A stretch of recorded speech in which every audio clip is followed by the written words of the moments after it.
그 기대가 크면 실망도 크다 이런 말이 있습니다. 어떤 사람은 이제 기대하다가 이제 그것이 그렇지 않으면 이제 실망을 하게 되어지는 것인데요. 여러분 반대로 기대가 없으면 실망도 없다. 이것도 말이 됩니다. 사람들이 이런 말을 합니다.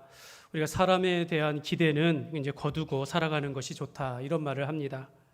우리가 기대하는 만큼 이제 실망하게 되니까 차라리 사람에 대한 기대 이제 하지 않고 살아가는 게 낫겠다. 이런 말을 한다라는 거죠.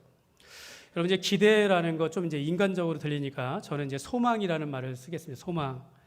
그럼 저는 우리 교회를 사랑하고 또 교회에 대한 소망이 큽니다. 그럼 저는 이런 소망들을 가지고 기도할 때 이 마음의 열정과 또 마음에 대한 소원이 더 커져가게 되어지고 헌신하게 되어집니다. 만약 제가 오늘 이 시간 여러분들에 대한 기대와 소망 없이 말씀을 전한다라고 한번 생각해 보십시오. 여러분 어떨 것 같습니까? 여러분 제가 만약에 우리 교회에 대한 사랑이나 이런 소망 없이 그냥 목회를 한다라고 생각해 보시기 바랍니다. 여러분 기대나 소망이 없으면요 실망도 없기 때문에 사람들이 그렇게 살아가지만 여러분 우리가 하나님은 오늘 이 시간 여기 계신 여러분들 한 사람 한 사람에 대한 소원을 두시고 또 기대와 소망을 가지고 계시는 것입니다. 성경에 보면 하나님께서 우리 안에 착한 일을 시작하신 이가 그리스도 예수의 날까지 이루실 줄을 확신하노라라고 하신 것처럼 하나님은 오늘 우리 안에 이 착한 일이라는 것은 비전을 의미합니다. 우리 안에 소망을 두시면서 우리를 통하여 일하시기를 원하신다라는 것입니다.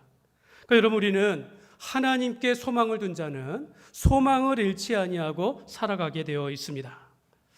근데 여러분 오늘 말씀에 기대가 큰 만큼 실망도 큰 인물이 나오는데 그게 바로 사울입니다.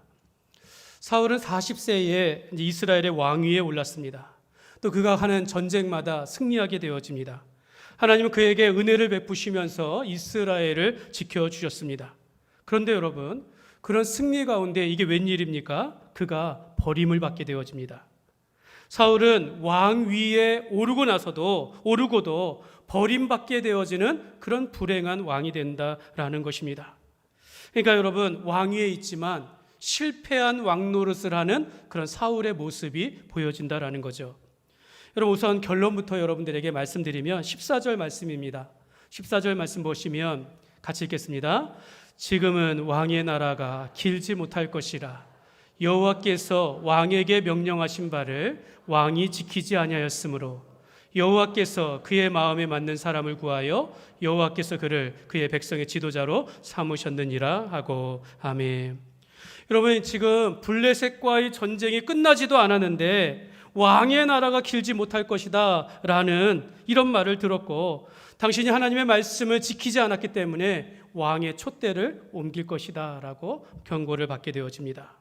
사랑하는 여러분 왕이 되면 뭐합니까? 버림을 받는데 말입니다. 우리는 이제 사울이 이제 기름 부음 받아서 이스라엘의 왕이 되었지만 하나님의 말씀에 불순종함으로 그 왕위에서 버림을 받게 된다라는 이런 결론을 알고 있기 때문에 사울에 대한 기대가 없는 것입니다. 여러분 사울이 왕이 되었다 할지라도 그 사람에 대한 기대가 우리가 크지 않다라는 걸 알게 되어집니다.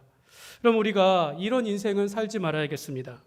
기대가 없는 인생, 소망이 없는 인생, 여러분 이런 인생은 우리가 되지 말아야겠습니다. 여러분 우리가 세상에서 성공하고 많은 부를 가졌다 할지라도 믿음에서 떠나가고 하나님을 버리는 인생, 여러분 이거 아무 소용이 없다라는 것이죠. 오늘 말씀 속에 사울이 왕이 되고도 그가 오히려 무너지는 과정을 소개하고 있습니다. 여러분 예수 믿는 사람으로서 우리 인생이 그렇게 되지 않았으면 좋겠어요. 앞으로 오늘 이 시간에 우리가 살펴볼 사울 왕의 이 행동들은 우리가 신앙생활 하는 데 있어서 아무 유익이 없다라는 것을 이제 알게 되어집니다. 여러분 우리가 왕이 되고도 인정받지 못하고 버림을 받는 사울을 보면서 오늘 우리도 이 땅을 살아가면 신앙생활을 할 때 이걸 조심해야겠습니다. 목사가 되고도 성도들에게 인정받지 못하거나 직분을 받고도 비난을 받거나 또 우리가 이 땅을 살아가며 그리스도인으로서 살아가는데 세상 속에서 욕을 먹는 일들, 여러분 이런 일들은 우리가 없었으면 좋겠다라는 겁니다. 물론 우리가 예수님을 믿음으로 우리가 믿음을 지키다가 오해받을 수 있어요. 고난을 받고 박해받는 것 오히려 이것은 우리에게 영광스러운 상처다라고 말할 수 있습니다. 그러나 사울과 같이 불순종하고 믿음 안에서 떠나가면 안 된다라는 것입니다. 오늘 우리가 말씀 속에서 신앙생활에 유익이 되지 않는 것들을 한번 살펴보기를 원합니다. 그래서 우리가 하나님 앞에 기대와 소망이 있는 사람으로서 하나님과 사람 앞에서 우리가 은혜와 사랑을 회복하는 그런 소망이 있는 시간이 되시기를 주님의 이름으로 축복합니다. 세 가지로 살펴볼 건데요. 첫 번째로, 여러분, 우리가 눈에 보이는 것에 마음을 빼앗기면 안 됩니다. 여러분, 우리가 겉으로 보이는 것에 우리가 신앙생활하면서 마음을 빼앗기다 보면 이게 이제 신앙생활에 그렇게 유익이 되지 않습니다. 오늘 말씀에 블레셋이 이스라엘을 쳐들어오게 되어지는데 그 계기가 있습니다. 사울의 아들 요나단이 군사 1000명을 이끌고 가가지고 게바에 있는 블레셋의 수비대를 치게 되어집니다. 이것 때문에 블레셋이 그 군대를 이끌고 쳐들어오게 되어지는데 5절 말씀을 보시면 이렇게 말해요. 블레셋 5절 말씀입니다. 블레셋 사람들이 이스라엘과 싸우려고 모였는데 병거가 3만이요 마병이 6,000명이요 백성은 해변에 모래같이 많더라, 이렇게 말합니다. 이 블레셋 사람들이 쳐들어왔는데 병거가 3만이고 또 마병이 6,000이고 해변에 모래와 같이 많은 그런 백성들이 쳐들어왔다라는 겁니다. 이런 많은 적군들을 보면서 이스라엘 백성들이 어떻게 했는지를 보십시오. 6절 말씀에 보면 같이 한번 읽겠습니다. 이스라엘 사람들이 위급함을 보고 절박하여 굴과 숲풀과 바위 틈과 은밀한 곳과 웅덩이에 숨으며. 여러분, 이스라엘 백성들이 본 것이 뭡니까? 병거가 3만이고 마병이 6,000이고 무수히 많은 적군을 보면서 뭘 봐요? 위급함을 보았다라고 말합니다. 그들은 눈에 보이는 것에 위급함을 느끼면서 마음이 빼앗기면서 이 군대를 대항하다 보면 이 적군과 싸우다 보면 죽을 수도 있겠다라는 이런 것을 생각하면서 백성들이 숨게 되어지는 겁니다. 바위 틈으로 굴 틈으로 막 도망가게 되어지는 거죠. 어떤 사람들은 아예 요단강을 건너가지고 길르앗 땅으로 들어가서 가버립니다. 결국 다 사울 앞에서 군사들이 흩어지게 된 것이고, 오늘 마지막 말씀 15절에 보면은 남은 자가 600명밖에 없다라고 말하고 있습니다. 사랑하는 여러분, 분명히 눈으로 병거가 3만이요 마병이 6,000이요 무수히 많은 적군들을 볼 수 있어요. 숫자가 보이죠. 무기가 보이죠. 비교해 보니까 이길 수 없다라는 위협을 보게 된다라는 겁니다. 여러분, 이런 겉으로 보여지는 것들에 마음을 빼앗기니까 마음이 불안해지고 떨면서 자칫 죽을 수도 있다, 다 빼앗길 수도 있다라고 하면서 결국 어떻게 됩니까? 피하고 숨고 도망가게 된다라는 겁니다. 여러분, 우리가 신앙생활하면서 이 땅에 있는 겉으로 보여지는 것들을 쫓다 보면 우리가 이렇게 마음이 빼앗겨서 살게 되어지니 이것이 유익이 없다라는 것입니다. 이스라엘 백성들과 사울 왕은 저 적군들을 보면서 마음이 떨더라는 거죠. 그들이 보지 못하는 것이 뭡니까? 그 적군들, 원수들 위에 계신 능력의 하나님을 바라보지 못했다라는 겁니다. 여러분, 엘리사를 기억하나요? 능력 위에, 이 적군들 위에 있는 불말과 불병거를 보지 못했다라는 겁니다. 엘리사가 본 그 불병과 불말들, 여러분 이야기를 아십니까? 아람 군대가 이 엘리사 선지자 한 명을 잡으려고 군대를 이끌고 와서 이 도단성을 포위했습니다. 이 엘리사의 종이 나아가서 보니까 수많은 적들이 우리를 잡으려고 쫓아왔다라는 거예요. 두려움에 떨고 얼마나 위급해 보이겠습니까? 두려워 떨면서 엘리사의 종이 엘리사를 흔들어 깨우면서 내 주여, 우리가 어떻게 하리이까? 어찌하리이까? 그러나 여러분, 선지자 엘리사는 전혀 두려워하지 않았습니다. 엘리사가 종에게 말합니다. 대답하되 두려워하지 말라. 우리와 함께한 자가 저들보다 더 많으니라 라고 말하면서 하나님 앞에 기도하며, 하나님, 이 종의 눈을 열어 주옵소서, 보게 하여 주옵소서라고 하였더니, 여러분 이 그림 보십시오. 이 그림, 불말과 불병거들이 적군을 에워싸게 된 것을 보게 되었다라는 것입니다. 여러분, 엘리사의 종은 눈으로 보았으나 다 본 것은 아니었다라는 거죠. 엘리사가 보는 것을 이 종은 보지 못했다라는 겁니다. 그러니까 여러분, 우리가 믿음의 눈이 없으면 보지 못하는 것들이 많이 있다라는 것입니다. 여러분, 우리가 영의 눈이 어두워진 사람들은 눈앞에 보이는 어려움과 위기와 위급한 상황만 보일 뿐 그러한 상황을 이기도록 이끄시는 하나님을 보지 못한다라는 것입니다. 사랑하는 여러분, 우리가 믿음의 눈을 들어서 하나님을 보실 수 있기를 주님의 이름으로 축복합니다. 여러분, 예수님께서 십자가에 못 박혀 죽으실 때 사단은 자기가 이겼는 줄 알았어요. 그러나 하나님께서 그를 죽은 자 가운데서 우리가 그를 살리심으로 사망을 이기시고 생명의 부활을 기업으로 주셨습니다. 그러므로 여러분, 우리는 예수님을 믿는다면 여러분 죽어도 살게 되어지는, 생명을 얻게 되어지는 이 삶을 살아가게 되어지는 것입니다. 여러분, 믿음의 눈으로 보면 죽음도 이기는 우리가 부활을 소망하며 살아가게 되는 것입니다. 사랑하는 여러분, 우리가 이 땅을 살아가며 세상에 겉으로 보이는, 눈에 보이는 것으로 인하여서 믿음이 흔들리거나 믿음을 저버리는 일이 없기를 소망합니다. 특히 여러분, 위급한 상황처럼 보이는 것들로 인하여서 여러분 우리가 낙심하거나 좌절하면 안 된다라는 거예요. 여러분, 우리가 살다 보면 안 좋은 일 생길 수 있습니다. 근데 그것에 무너지면 안 된다라는 겁니다. 여러분, 우리가 아프고 힘든 일 겪을 수 있어요. 그러나 그 보이는 것으로 인하여서 우리가 절망하거나 낙심하면 안 된다라는 겁니다.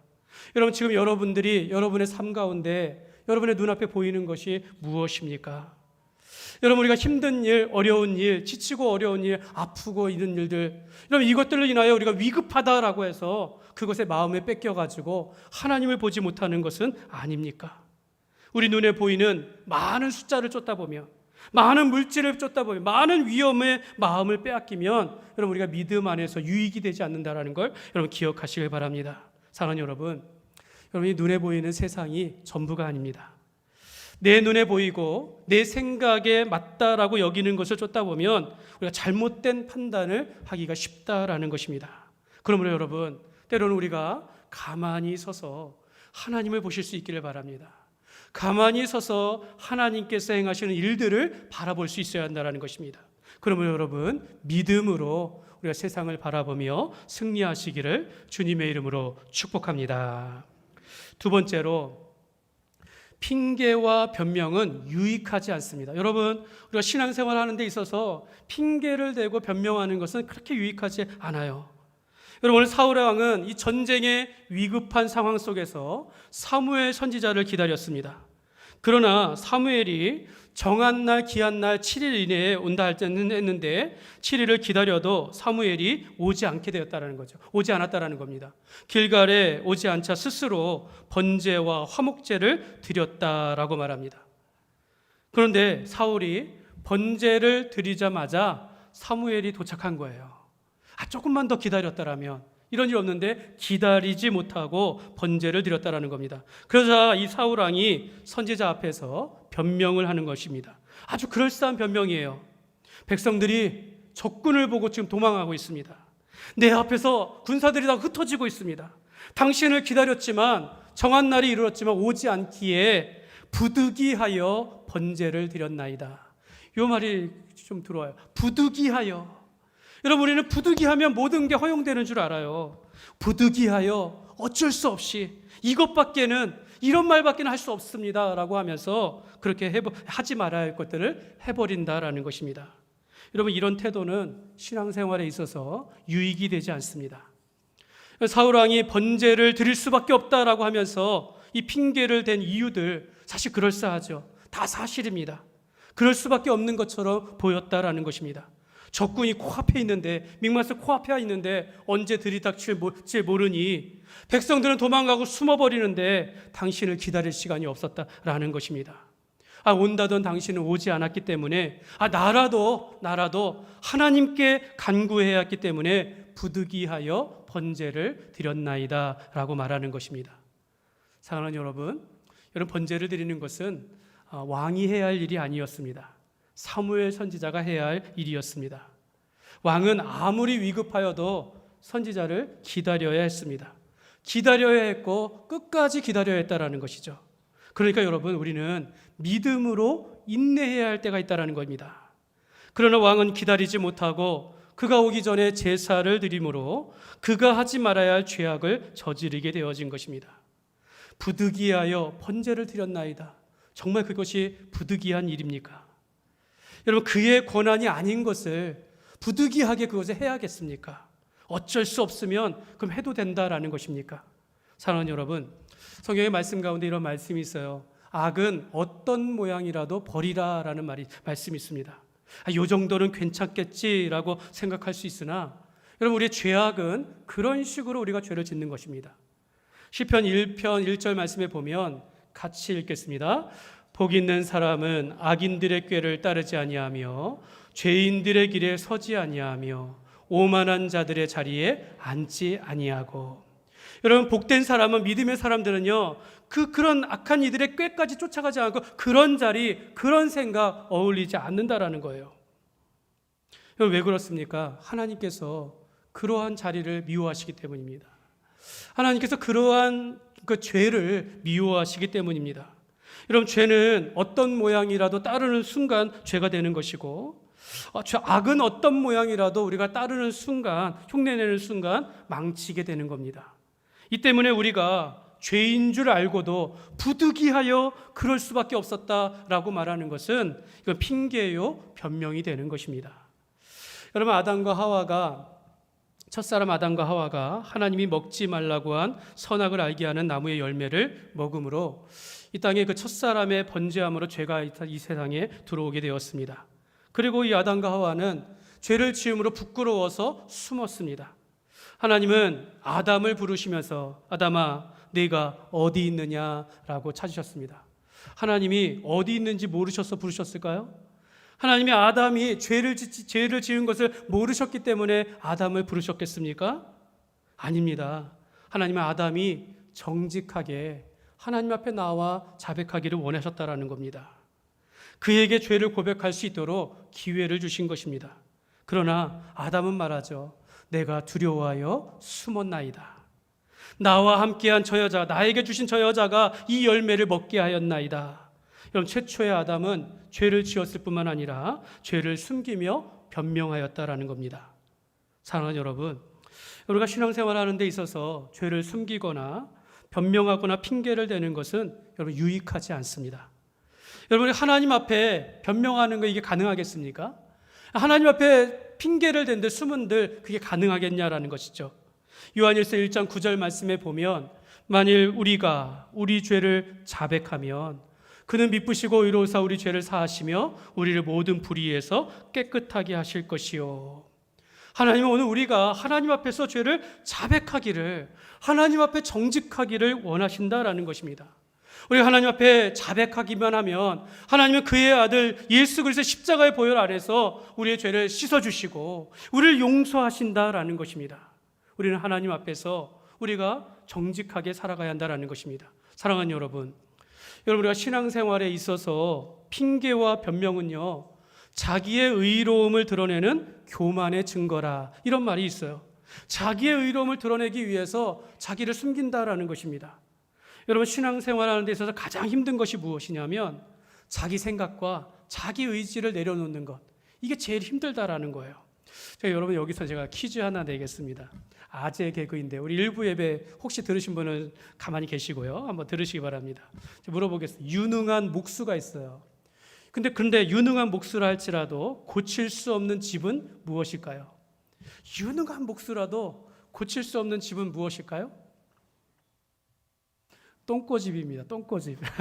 똥꼬집. 예. 아재 개그였습니다. 아재 개그. 네.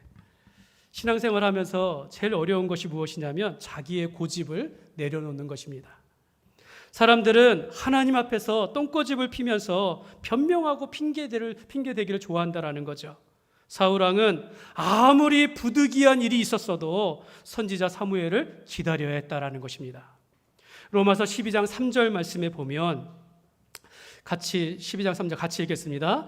내게 주신 은혜로 말미암아 너희 각 사람에게 말하노니 마땅히 생각할 그 이상의 생각을 품지 말고 오직 하나님께서 각 사람에게 나누어 주신 믿음의 분량대로 지혜롭게 생각하라. 아멘. 여러분, 이 말씀을 한 바울은요, 바울 주위에 자꾸 바울이 사도가라는 것을 부정하는 사람들이 있는 거예요. 바울이 하나님의 사람으로 사도된 것을 의심하면서 따르지 않는 사람들이 있다는 겁니다. 바울은 자기가 부활의 예수님을 만나고 내가 이방인의 사도로서 부름받았다라고 아무리 이야기하지만 사람들이 따르지 않았다는 겁니다. 그랬기 때문에 그의 말씀의 권위 앞에 순종해야 할 일들에 오히려 사람들은 반항하고 반역했다라는 것입니다. 여러분, 마땅히 생각할 그 이상의 생각을 품지 말라라는 것은요, 하나님의 말씀과 그의 권위 앞에 자신을 쳐서 순종하라라는 그런 뜻입니다. 때로는 우리가 이런 생각할 수 있겠죠. 아니, 왜 선지자만 말씀을 전해야 하는가? 왜 나는 못하는가? 이런 생각으로 인하여 스스로, 이런 일들로 인하여 스스로 하나님에게서 멀어진다라는 겁니다. 사랑하는 여러분, 하나님은 오늘 우리에게 다양한 은사와 달란트와 또 우리에게 직분을 주셨어요.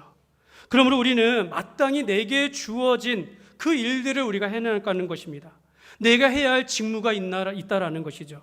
분명히 우리는 그리스도 공동체, 그리스도의 몸으로 한 몸 된 공동체로서 같은 마음을 가지고 사랑하며 살아가야겠지만, 그러나 우리의 역할은 다 다르다라는 겁니다.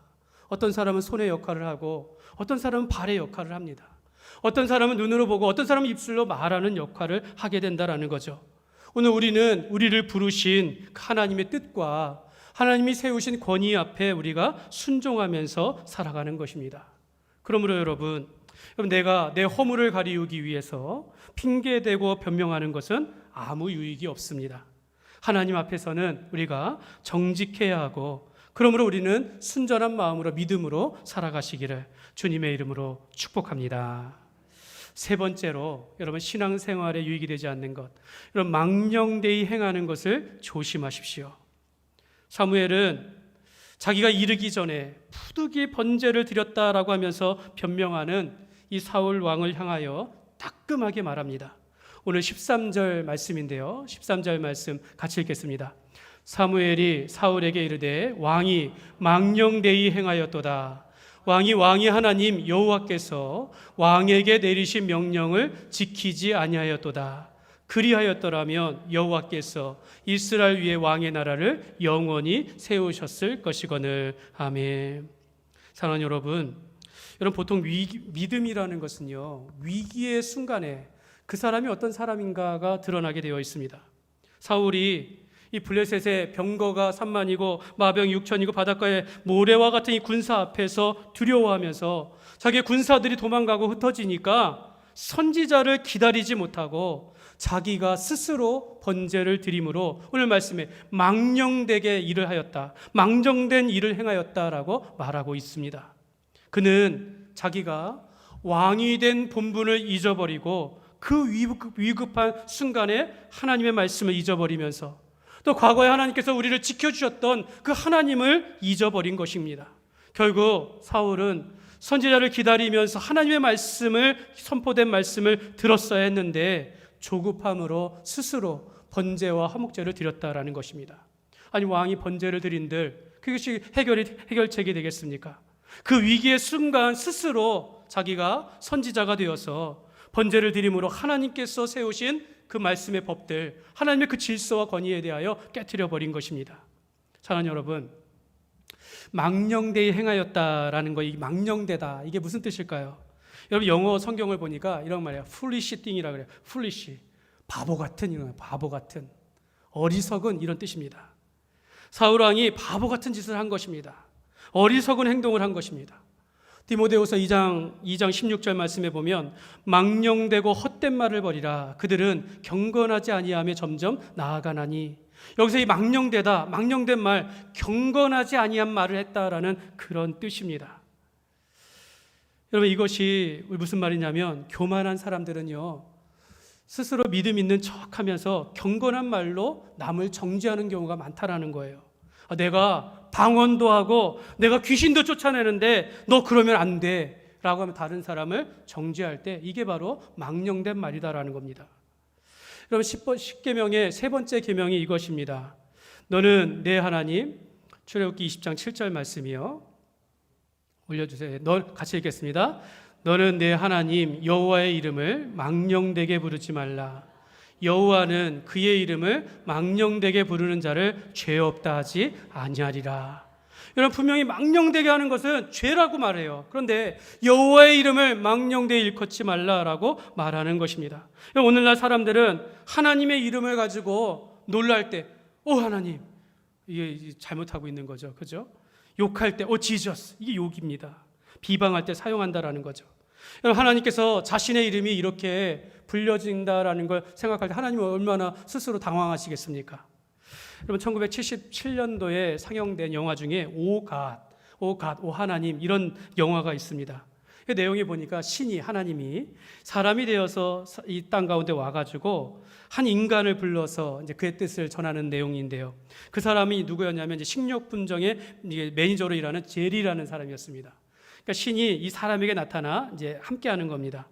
근데 이 제리라는 사람이 친구들과 막 이런저런 얘기하는 중에 이런 말을 한 거예요. 그러니까 옆에 있던 하나님이, 신이 날 불렀느냐? 이렇게 얘기하는 거예요. 날 불렀느냐?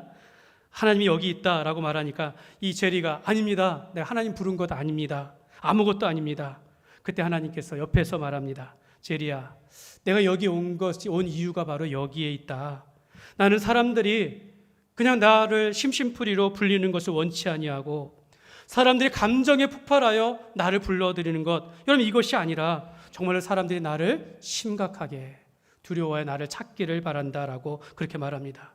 나는 주님이야. I am the Lord. 이렇게 말했다라는 겁니다. 여러분, 우리가 하나님의 이름을 망령되게 일컫는 것, 그 이름을 잘못 사용하거나 헛되이 사용하지 말라라는 것입니다. 그래서 여러분, 우리가 하나님의 이름으로 거짓 맹세하는 거, 이걸 조심해야 합니다. 여러분, 하나님께 앞에 약속하거나 맹세한 건 반드시 지켜야 하는데 자꾸 그 이름으로 마치 내가 그거 지키는 사람인 것처럼 말하는 것, 이거 하나님의 이름을 먹칠하며 욕되게 하는 것입니다. 여러분, 우리가 이럴 수 있죠. 내가 목사인데 설마 내가 그렇게 하겠습니까? 이런 말 할 수 있으니까 조심해야죠. 내가 집사인데 제가 좀 싸게 해주세요. 이거 조심해야 한다라는 거예요. 내가 하늘에 맹세하는데 나 절대로 그렇게 하지 않았습니다 라는 말들, 여러분, 이거 문제가 있는 것입니다. 살아계신 하나님을 내 삶의 수단으로 나의 이익을 위하여 사용하는 것, 하나님의 이름을 내 인생에 값싸게 사용하는 것, 여러분, 이것이 바로 망령되이 일컫는 것이라는 것을 우리가 알아야겠습니다.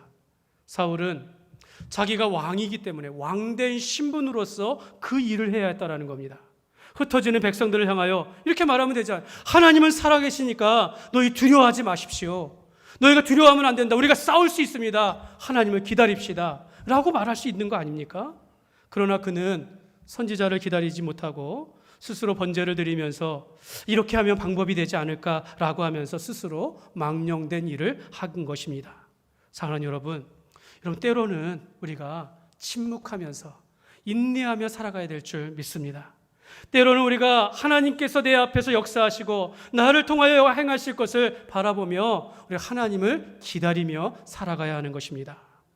여러분, 위급하다고 핑계하고 변명하면서 헛된 말을 하고 망령된 행동을 하는 것, 여러분, 아무것도 안 하는 것보다 나쁘다라는 것입니다. 여러분의 인생 가운데, 여러분에게 가정이나 삶 속에서 여러분이 하나님께서 함께 하시고 여러분에게 직분을 주셨다면 그 일 가운데 우리가 망령되이 행하는 것을 조심하면서 내가 위급하다라고 해서 조급하지 말고 늘 하나님을 바라보며 하나님을 기다리며 인내할 때 주님께서 반드시 우리의 삶을 선한 길로 인도하실 줄 믿습니다. 말씀을 맺겠습니다. 어느 날 밤 한 젊은이가 캄캄한 어둠 속을 이제 걸어가야 했습니다. 손에는 작은 등불 하나를 들고 있었는데 빛이 너무 작으니까, 등불 적으니까 멀리 비출 수가 없었다라는 거예요. 그때 옆에 있던 한 어른이 말합니다. 등불은 멀리까지 비추지 않아도 된단다. 지금 네가 한 걸음만 내디딜 수 있는 빛이면 충분하다. 그걸 따라가다 보면 결국 목적지에, 네가 목적하는 목적지에 도착하게 될 것이다 라는 말을 했습니다. 이 말씀이 이 말씀입니다. 시편 119편 105절 말씀입니다. 같이 읽겠습니다. 주의 말씀은 내 발의 등이요 내 길의 빛이니이다. 아멘. 여러분, 이 어두운 세상, 눈앞에 보이는 이 세상 가운데서 어떻게 살아야겠습니까? 한 걸음 한 걸음 말씀의 등불을 비추며 살아가야 될 줄 믿습니다. 여러분, 우리가 매일매일 우리에게 주시는 일용할 양식의 말씀이면 충분하다라는 것입니다. 우리가 말씀의 등불 없이 걸을 때 언제 넘어질지 모르고 언제 다른 길로 갈지 모른다라는 겁니다. 내가 아무리 운전을 잘하고 길을 잘한다 할지라도 이 캄캄한 어두운 밤에 전조등을 켜지 않으면 사고가 나는 것이죠. 여러분, 우리가 이 땅을 살아가면서 내가 세상을 잘 알고 내 경험상 다 안다 할지라도 말씀 앞에 비추지 않냐면 언제든지 우리가 넘어질 수 있는 것입니다. 사랑하는 여러분, 우리가 하나님의 자녀되는 것, 내가 하나님의 자녀라는 것을 깨닫지 못하거나 내가 하나님의 말씀을 기억하지 못함으로 인하여 우리가 이 땅에 신앙생활하면서 얼마나 많이 손해보는 인생을 살아가는지 모릅니다. 여러분, 우리가 여유가 없어서 말씀 보지 못하고 듣지 못하고 말씀을 기억하지 못함으로 우리가 얼마나 많은 시간들, 많은 것들을 우리가 낭비하며 살아갈 수 있다는 걸 생각해 보시기 바랍니다. 여호와의 말씀을 즐거워하며 그 율법을 주의하러 묵상하는 것, 우리가 하나님의 말씀을 보도록 우리가 늘 가까이 해야 한다는 겁니다. 말씀이 없으면 결정도 늦어지고 결정도 실수될 수 있는 거죠. 위급한 상황 속에서 우리가 도망갈 수밖에 없다라는 겁니다. 그러므로 여러분, 오늘 말씀을 통하여서 우리가 눈앞에 보이는 것을 인하여서 우리가 마음을 빼앗기지 아니하고 오직 믿음으로 또 우리가 하나님의 말씀을 의지하여 살아가시기를 바랍니다. 여러분, 우리가 오직 하나님께 소망을 두면서 하나님 앞에 하나님께서 우리를 기대하시고 소망하시는 그 뜻을 따라서 우리가 믿음과 말씀 가운데 살아가며 하루하루를 승리하시기를 주님의 이름으로 축원합니다.